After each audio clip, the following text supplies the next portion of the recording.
आज हम लोग एकेकी फलन और आच्छादक फलन के बारे में पढ़ेंगे, ठीक है ना। कोई फलन जो है एकेकी है या नहीं, या आच्छादक है कि नहीं, ठीक है ना। तो एकेकी के लिए आप लोगों को याद होगा कि हम कैसे प्रूफ कर सकते हैं कि कोई फलन एकेकी है। तो हम लेके चलते हैं कि यदि दो फलनों के प्रतिबिंब बराबर हैं, ठीक है ना, उनके प्रतिबिंब बराबर हैं तो उनके अवयवों भी क्या होने चाहिए, बराबर होने चाहिए। प्रतिबिंब बराबर है मतलब एक है, एक ही प्रतिबिंब है, तो एलिमेंट भी एक होना चाहिए, दो नहीं होने चाहिए, क्योंकि एकेकी का तात्पर्य क्या है, एक एलिमेंट का एक प्रतिबिंब होना चाहिए। यहाँ हमने प्रतिबिंब एक लेके चला है तो अवयव भी क्या होना चाहिए, एक होना चाहिए, ठीक है ना। आच्छादक के लिए क्या प्रूफ करते हैं कि जो ये किसको दर्शा रहा है, परिसर, रेंज सेट को दर्शा रहा है। रेंज सेट जो है कोडोमेन सेट के बराबर होना चाहिए, ठीक है ना। कोडोमेन में जितने एलिमेंट है वो रेंज में भी होने चाहिए, ठीक है ना।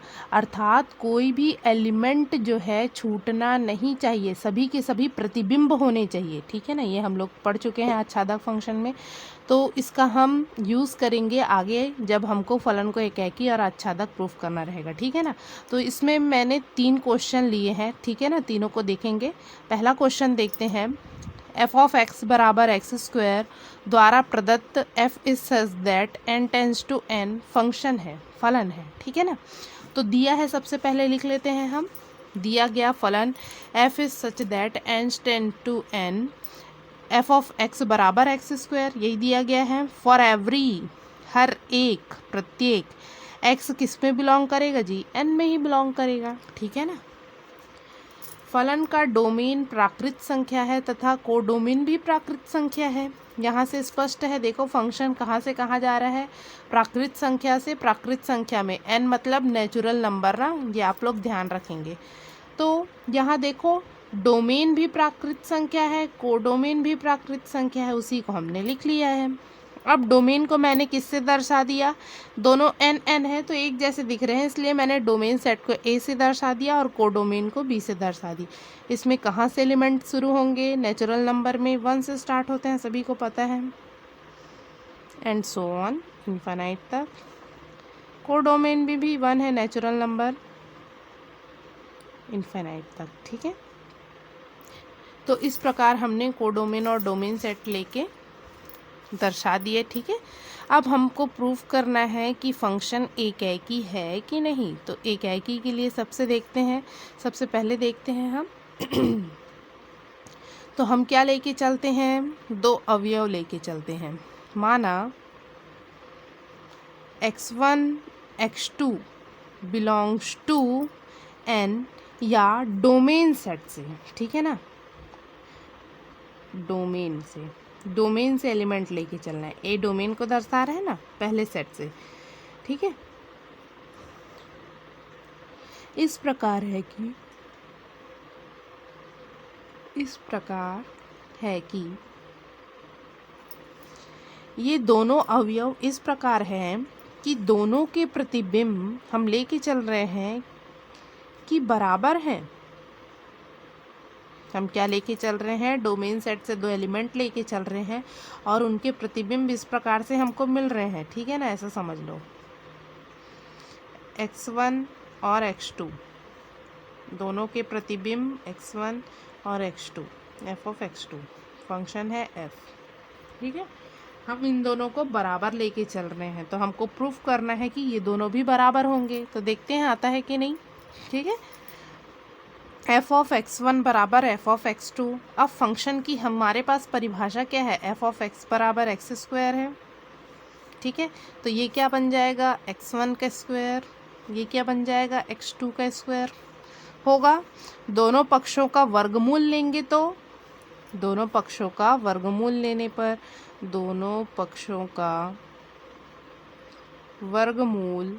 लेने पर क्या हो जाएगा, वर्ग से वर्गमूल कट जाएगा, हमारे पास क्या आ जाएगा, सॉरी ऐसे नहीं करना है ना, हमको सॉल्व, ध्यान देंगे इधर। x1 का स्क्वायर, इसको पक्षांतर कीजिए, माइनस x2 का स्क्वायर बराबर 0। ये इधर से यहाँ आ गया, ठीक है ना। अब a square minus b square का फॉर्मूला लगाओ, a square minus b square, तो a minus b into a plus b, यही होता है फॉर्मूला, लगा दीजिए। तो x1 minus x2 into x1 plus x2 is equal to 0, ये हो जाएगा। मतलब हमारे पास क्या आ गया, x1 माइनस x2 बराबर 0, या x1 प्लस x2 बराबर 0, यही आएगा, ठीक है ना। इन दोनों को एक बार इसके साथ 0, एक बार इसके साथ 0, तो यहाँ आ गया x1 बराबर x2, यही हमको प्रूफ करना था क्या, ठीक है ना। तो ये तो आ गया। या इसको देखते हैं क्या आता है, x1 बराबर, ये प्लस इधर आके माइनस x2। नेचुरल नंबर प्राकृत संख्या में ऋणात्मक संख्याएं होती है क्या, नहीं, तो ये क्या है, असंभव है, तो इसको त्याग देंगे हम, ठीक है। ये वाला जो है हम नहीं लेंगे, ये वाला जो क्वांटिटी आया है उससे हम देखेंगे कि हमारा दिया गया फंक्शन क्या है, एक ही है। हमने क्या लिया, प्रतिबिंब को समान लेके चला और दोनों एलिमेंट भी समान आ गए, ठीक है ना, दोनों एलिमेंट भी बराबर आ गए। तो दिया गया फलन क्या है, फलन f एक ही है, ठीक है ना, ये ध्यान रखेंगे आप लोग। अब आच्छादक के लिए हम देखते हैं, तो आच्छादक के लिए हम यहाँ सॉल्व करते हैं। आच्छादक है, ठीक है, तो इसके लिए हम लेके चलेंगे एलिमेंट कोडोमेन सेट से, ठीक है ना। सेट बी का पहले इस्तेमाल करेंगे हम। तो माना एक एलिमेंट में नेचुरल नंबर का कोई भी एलिमेंट ले लेती हूँ, 2 ले लेती हूँ, ठीक है। 2 बिलोंग्स टू n, कौन से सेट से, कोडोमेन, कोडोमेन सेट कौन सा है, बी, डोमेन इस प्रकार है कि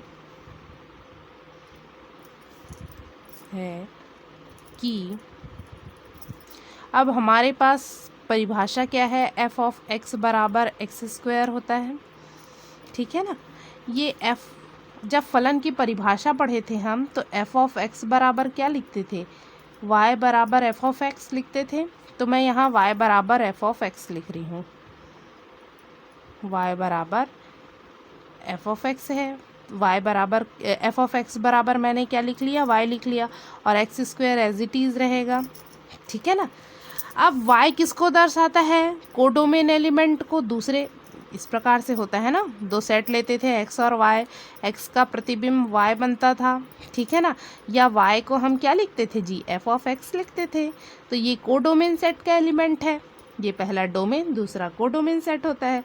तो y कोडोमेन सेट को दर्शा रहा है, तो कोडोमेन सेट का हम एक एलिमेंट क्या लेके चले हैं, 2, ठीक है ना।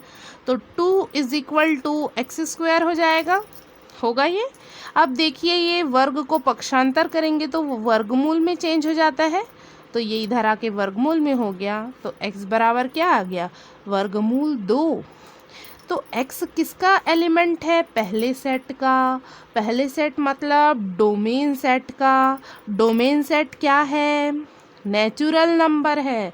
तो क्या नेचुरल नंबर या प्राकृत संख्या में वर्गमूल 2 होता है, नहीं होता।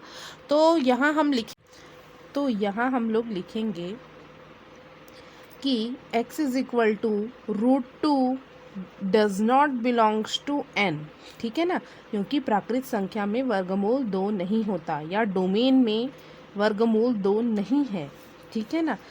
अर्थात हम ये समझ रहे हैं कि यहाँ के जो एलिमेंट लेके चल रहे हैं, ठीक है ना, सहप्रांत के या कोडोमेन सेट में कोई एलिमेंट लेके चले, क्या एलिमेंट लेके चले, 2, ठीक है ना। इस सेट में एलिमेंट लेके चले 2, क्या उसका पूर्व प्रतिबिंब हमको डोमेन में मिला, कोडोमेन में हम 2 लेके चले, क्या उसका पूर्व प्रतिबिंब 2 लेके चले, वर्गमूल 2 मिला। परंतु वर्गमूल 2 डोमेन सेट में है ही नहीं, नेचुरल नंबर में होता ही नहीं है। मतलब कुछ एलिमेंट इस प्रकार से हैं जिनका हमको पूर्व प्रतिबिंब मिल ही नहीं रहा है, अर्थात कुछ एलिमेंट जो है छूट जा रहे हैं जो किसी के प्रतिबिंब नहीं है। परंतु आच्छादक में क्या होना चाहिए, हर एक एलिमेंट जो है प्रतिबिंब होने चाहिए, ठीक है ना। और यहाँ कुछ एलिमेंट ऐसे हैं जो जिनका पूर्व प्रतिबिंब नहीं है या किसी भी अवयव के प्रतिबिंब नहीं है वो, ठीक है ना। तो यहाँ जो है हमको लाना था कि रेंज जो है वो रेंज सेट कोडोमेन सेट के बराबर होना चाहिए, ठीक है ना। मतलब जितने अवयव हैं वो सभी के सभी प्रतिबिंब होने चाहिए, पर प्रतिबिंब है क्या, नहीं है, हमको ऐसा नहीं मिल रहा है। हमको क्या मिल रहा है, रेंज सेट, रेंज समुच्चय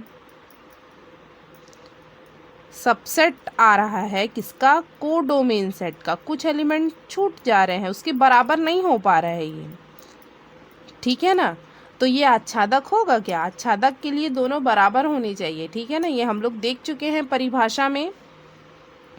तो यहाँ हम लिखेंगे दिया गया आच्छादक नहीं है, आच्छादक फलन f आच्छादक नहीं है, ठीक है ना। यहाँ लिखेंगे देयरफॉर फलन f एकैकी है किंतु आच्छादक नहीं है, ठीक है ना। एकैकी हम लोगों ने प्रूफ कर चुका है, एकैकी है किंतु आच्छादक नहीं है। सभी को समझ में आ गया होगा।